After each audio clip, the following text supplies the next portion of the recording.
15,000 रुपए का जो लाभ है आपको, तो ये लाभ आपको कुछ चरणों में दिया जाएगा, जिसके निम्न चरण है कि मतलब पहले चरण में आपको 2,000, फिर 1,000, फिर। तो दोस्तों नमस्कार, स्वागत है आपका हमारे channel A to Z solution by Vinay Mishra में।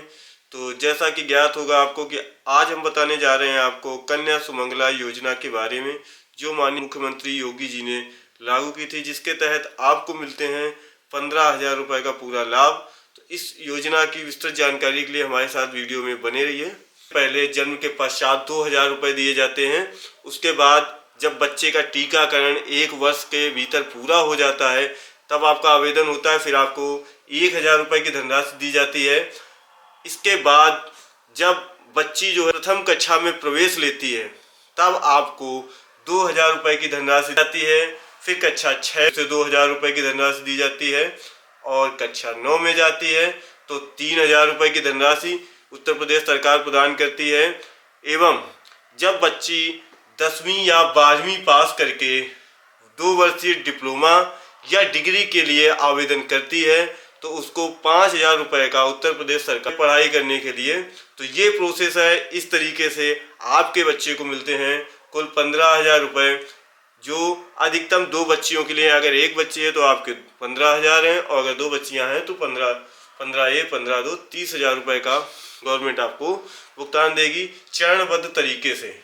इन 15,000 रुपए का लाभ कैसे लेना है और हम इस स्कीम का बेनिफिट कैसे उठा सकते हैं, तो आपको कुछ नहीं करना है। उसकी कुछ पात्रताएं होती हैं जिनको आपको फॉलो करना है। कुछ चीज़ें हैं जो इस वीडियो में हम पूरी तरीके से बताएंगे। तो आपको बताते हैं इसकी पात्रता क्या होगी।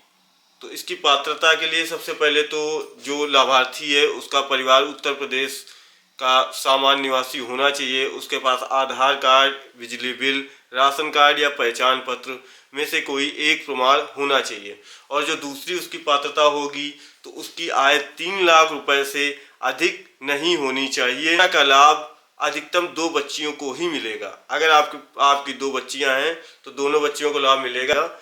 अगर आपके दूसरे प्रसव में 2 जुड़वा बच्चे पैदा हुए हैं, तो इस स्थिति में आपको अधिकतम 2 बच्चियों का इस योजना के तहत लाभ दिया जा सकता है। परेशान होंगे कि इस योजना में हमें पैसे कैसे मिलेंगे और इसका क्या प्रोसेस है। तो उसके लिए सबसे पहले हम आपको बता दें कि जैसे ही बच्चे का जन्म होता है, तो उसके पश्चात आपके लाभार्थी को जो है 2,000 रुपए दिए जाते हैं।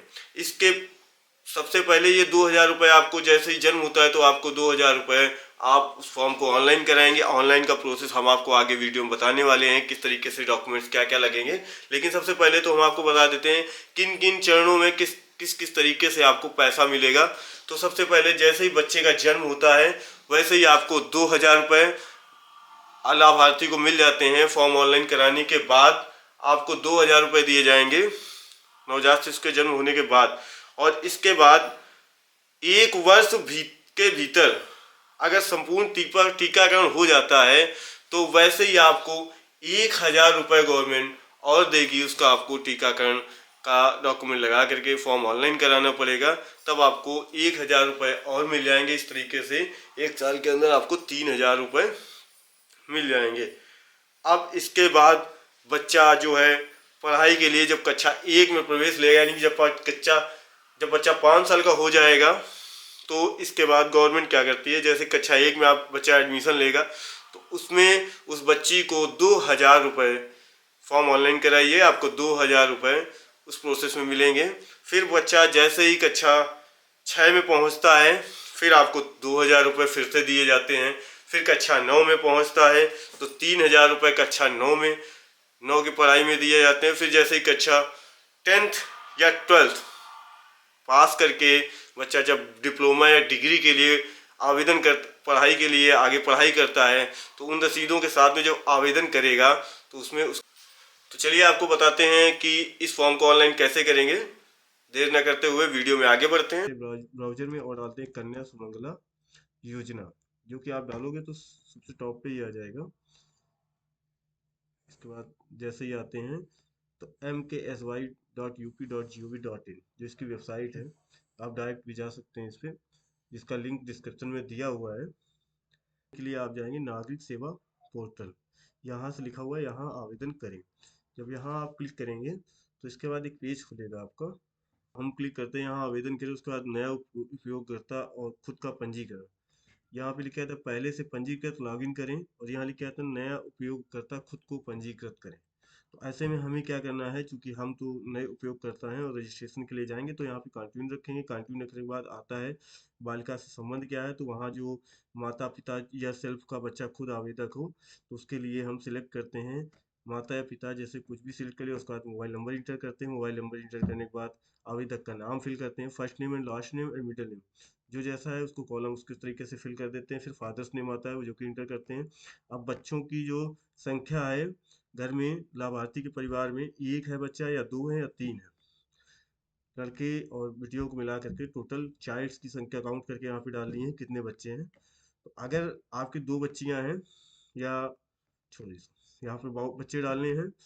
उसके बाद आते हैं अब बच्चियां कितनी हैं, एक है तो एक, दो है तो दो। अगर एक बच्ची है और एक बच्चा है तो टोटल काउंट होंगे दो। दोनों इंटर कर देंगे। इसके बाद आता है आवेदक का प्रकार।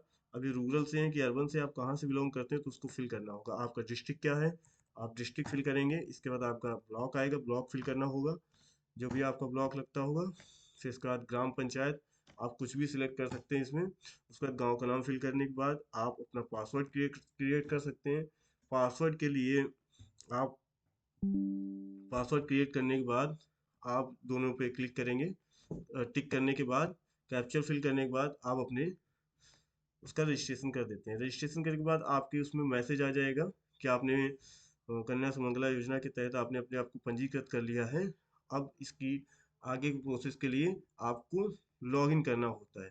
तो लॉगिन पे जब हम जाएंगे, लॉगिन के ऊपर जाते ही हम अपना जो लॉगिन जो आपका रजिस्ट्रेशन नंबर है वो डालते हैं। रजिस्ट्रेशन नंबर डालने के बाद उसमें पासवर्ड डालते हैं। पासवर्ड डालने के बाद इसको हम साइन इन कर देते हैं।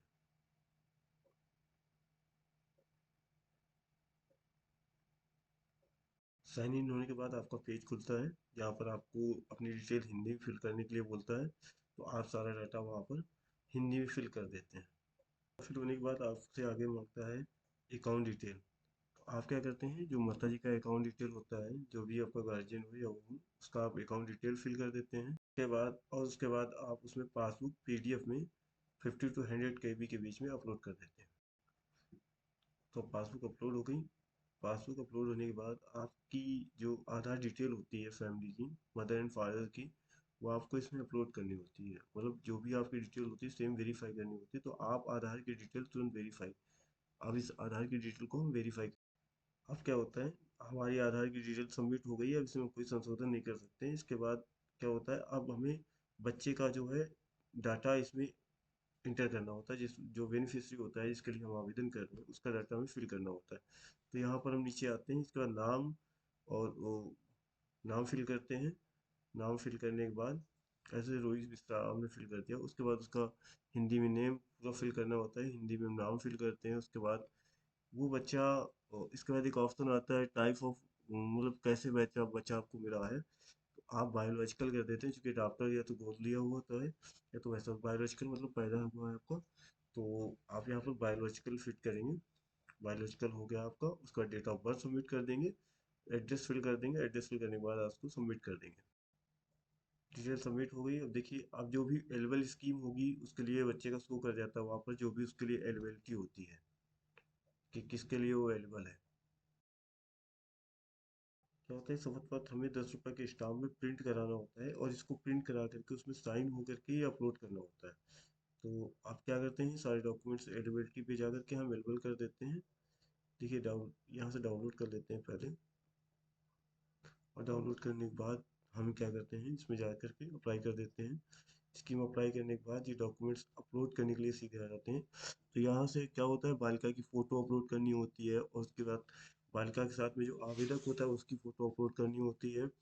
इसके बाद जो बच्चा आपने अगर 9th के लिए अप्लाई किया है, यहाँ पर मैंने कक्षा 9th के लिए बच्चे का अप्लाई किया हुआ था, तो उसका डिटेल आ रहा है कि कक्षा 9th का एक स्कूल से लेटर लगता है, तो वो अपलोड करना होता है पीडीएफ में। और इसके बाद बच्चे का आधार कार्ड, माँ का आधार कार्ड, पिता का आधार कार्ड, और जो भी अभिभावक है जिसने अप्लाई किया उसका आधार कार्ड, यहाँ सारी डॉक्यूमेंट्स अपलोड करने होते हैं पीडीएफ में बना करके। फोटो, और जो फोटो होती है वो सिर्फ जेपीजी में रहेगी। बाकी सभी चीज़ें जो है, बाकी सभी फाइलें में पीडीएफ में 100 KB के नीचे होनी चाहिए। अगर आपको कोई दिक्कत आ रही है कि आपकी फाइल 100 KB से नीचे नहीं बन रही है, तो आप किसी से भी गूगल में जा करके टाइप कर दीजिएगा पीडीएफ अंडर 100 KB। तो आपको काफ़ी ऐप्स मिल जाएंगे फ्री में, तो वहाँ से जा करके आप करके अपलोड कर दीजिएगा।